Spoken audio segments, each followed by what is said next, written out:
ആദ്യമേ ഞാൻ പറഞ്ഞതാ, നൃത്തവും പാട്ടും കൂത്തും. ഇപ്പൊ എല്ലാവർക്കും സമാധാനമായല്ലോ. ഇത്തത്തെ അതിന് കൂട്ടുനിന്നതാ. എടാ അതിന് നൃത്തം എന്താ പഠിച്ചടാ? മോള് വന്നോ? ഓ, ഒരു സ്നേഹം കണ്ടില്ലേ? എന്താടി ഞങ്ങൾ ഈ കേൾക്കുന്നത്?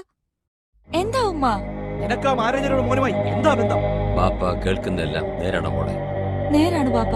ഇക്കാക്ക, അവൾ പറയട്ടെടാ ഷംസേ. അവൾക്ക് എന്തോന്ന് പറയാനുള്ളത്? വീട്ടിനകത്ത് അടച്ചിടണം.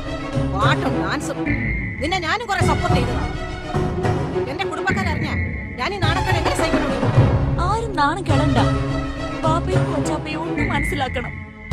മനസ്സിൽ പതിഞ്ഞ സ്നേഹം എനിക്ക് മാറ്റാൻ കഴിയില്ല. എനിക്ക് എന്നെ കൊല്ലാം. വിഷം തന്ന സ്നേഹത്തോടെ ഞാൻ വാങ്ങി കഴിക്കാം. ഇക്കാക്ക, അവളുടെ വിക്കാരം കണ്ടില്ലേ? ഷംസേ, ഇത് ലോകത്തിൽ നടക്കുന്ന ആദ്യത്തെ സംഭവമൊന്നുമല്ല. ഇത് സമാധാനപരമായിട്ട് മാത്രമേ കൈകാര്യം ചെയ്യാൻ സാധിക്കുകയുള്ളൂ.